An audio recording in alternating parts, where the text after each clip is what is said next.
While we wait for the official release of Baldur's Gate 3, I'm going to continue to dive deep into several different quests and characters, with the goal being to establish a really solid foundation of knowledge for this game. And this goes for more than just understanding how to do things, but also understanding what everything means. In today's video, we're going to venture into the dark and mysterious Underdark region of Early Access and take a look at a few of the Drow that we may encounter and see what quests may arise. Big thank you to all patrons and channel members of the channel. I really appreciate you guys. Let's jump right in. If you enter the Underdark through the basement of the Goblin Fortress, you'll end up in the Selunite Outpost. If this is your first time playing Early Access, make sure to take your time and enjoy this part, as entering the Underdark for the first time can be quite the memorable experience. The first room on your right has a door that can be lockpicked or destroyed, and in this room there is a chest that contains a Speak with Dead scroll. You probably want to pick this up because it will be quite useful for what we're about to do, but it'll be even better if you've already obtained the Amulet of Lost Voices from the crypt in the Overgrown Ruins. The room on the left is an interesting room because one of the windows can actually give you a decent vantage point on a combat encounter that we will soon be getting into. If you want to try this, move a box in front of this window, climb on top of it, and leave one of your ranged characters here. This is definitely not necessary, especially with a full party, but it's cool to see some of the things that you can do in this game if you just keep an open mind. Shout out to channel member Zyfiel for showing me that. If you look through this window, you may actually notice some stone statues of Drow below, and this is exactly where we're heading to. Throughout the rest of the outpost, you'll see depictions of two eyes surrounded by a circle of 7 silver stars, and this is the holy symbol of the goddess of the moon, Seluna. You'll even find a statue of Seluna, but be wary as this statue serves as a powerful outpost defense. The magical moonstone that it holds gives power to the 2 statues in front of the gate, allowing them to shoot what appears to be deadly radiant orbs at anyone who tries to enter or even leave the outpost. To deactivate the moonstone, you can just destroy it with any ranged attack, or maybe you leave it active and lure some of your foes to the front gate.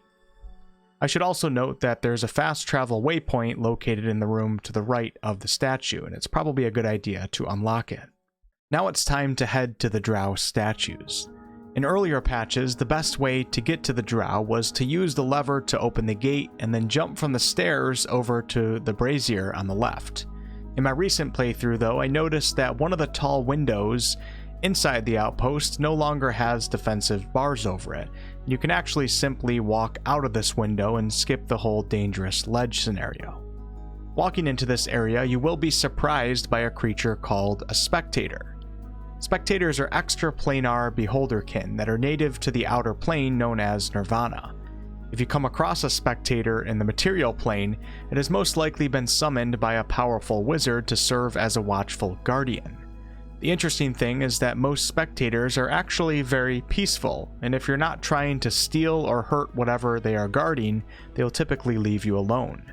Many may freak out when they see one though, as they are aberrations, and one may mistake them for a small beholder. Beholders are large, powerful, and highly intelligent aberrations that were among the greatest threats to the worlds. This Spectator, however, is far from being peaceful, and you will have to kill it if you want to survive. This is not a combat guide video, but the easiest way to do this is of course to set up your party beforehand, meaning move 3 of your party members into an advantageous position, perhaps even put them in stealth, and then walk up to the area with your 4th party member to spawn the Spectator. As this combat encounter goes on, the Spectator will unpetrify the Drow statues around you, charm the Drow, and then have them attempt to kill you and your party. Once you kill the Spectator though, the Drow will be charm free, and you can then talk to them about the situation. If you happen to have basilisk oil on you, you can actually unpetrify any of the Drow that may still be petrified. However, if you do this before the combat encounter, it will start the encounter by spawning in the Spectator. If some or even all of the Drow die during the Spectator fight, it's actually not the end of the world because there still is a way to get the information that we want. In fact, if you want to have a conversation with the Drow that doesn't lead to hostility, you'll actually want the Drow that goes by the name of Dhourn to be dead before you kill the Spectator. So let's say that Dhourn is dead. If you then talk to Arkag, Moy, Tekathi, and Isway, which are the less important NPCs in this quest, they'll tell you that they were hired by the wizard Dhourn and were promised riches in exchange for protection. At some point, a drow named Xargrim, who was a friend of Dhourn's, came out from the shadows, and Dhourn and Xargrim ended up arguing. The argument turned into screams, and Xargrim summoned a Spectator and then fled. These drow were caught off guard and petrified by this enhanced Spectator. Because Spectators don't typically have the ability to turn creatures to stone, that's a beholder feature. An unusual Spectator at that. Adept at petrification. The only thing that these drow know about the argument between Dhourn and Xargrim is that there was talk of a pact and a forge. These drow will then tell you that they're heading back home. Now we know something interesting is going on here, and it's time to get to the bottom of it and speak with Dhourn himself. Since Dhourn is dead, we're going to cast Speak with Dead on him.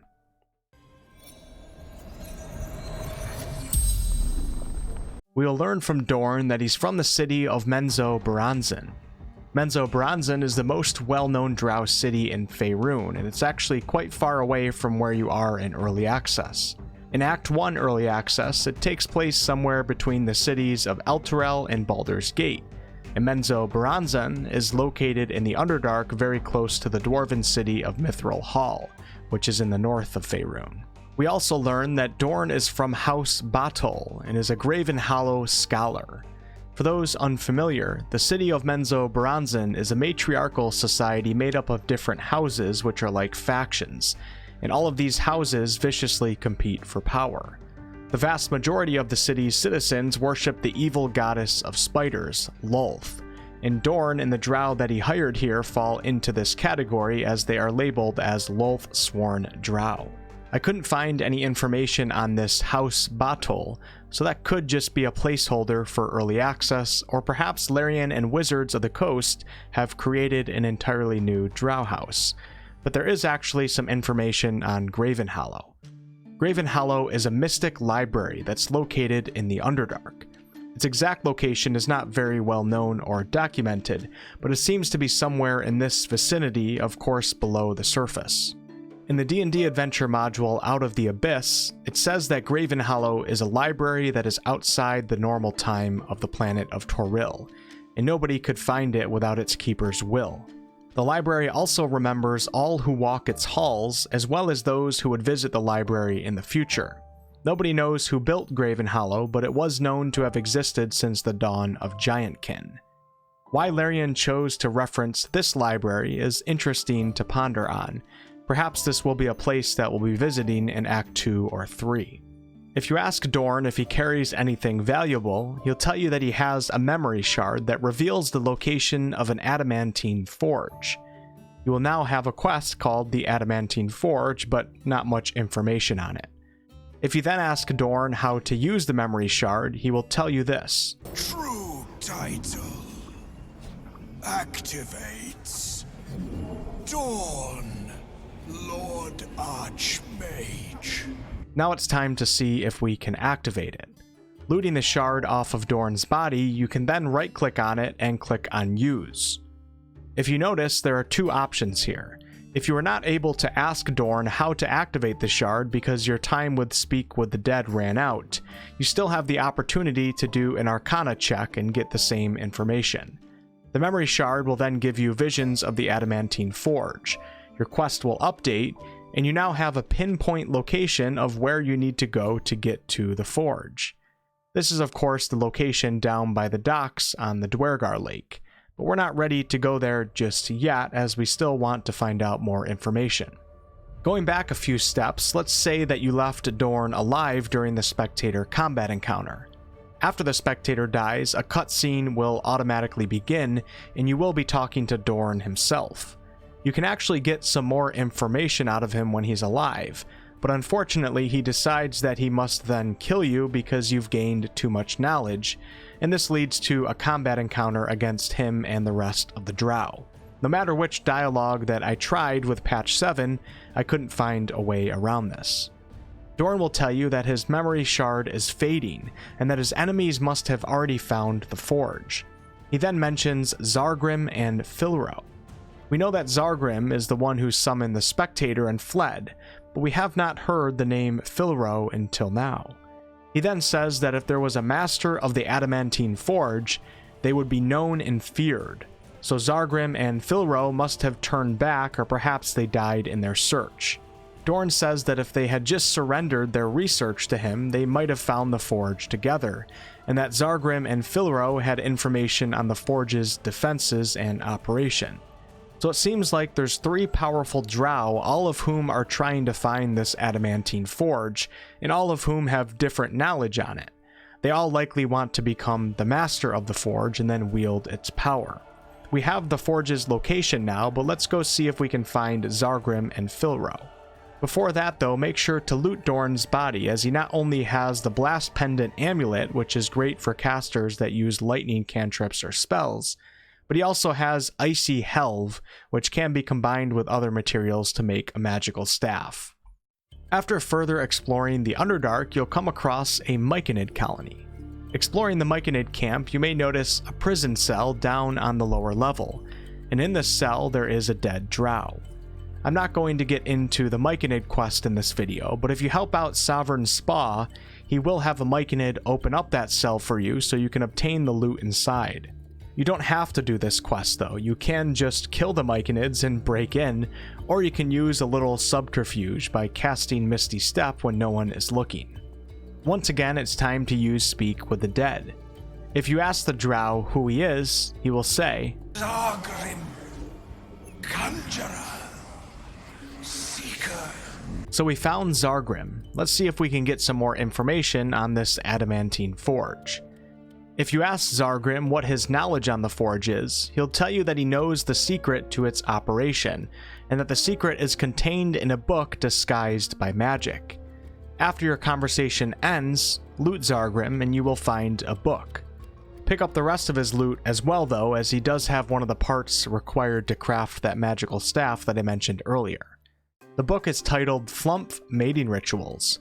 A Flumph is a mysterious, benevolent, wise creature that has a strong telepathic nature and feeds on psionic energy.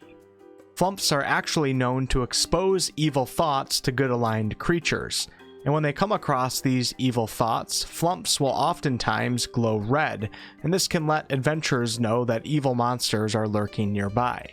As much as I would like to keep talking about Flumphs, we know from Xargrim that there is more to this book than that.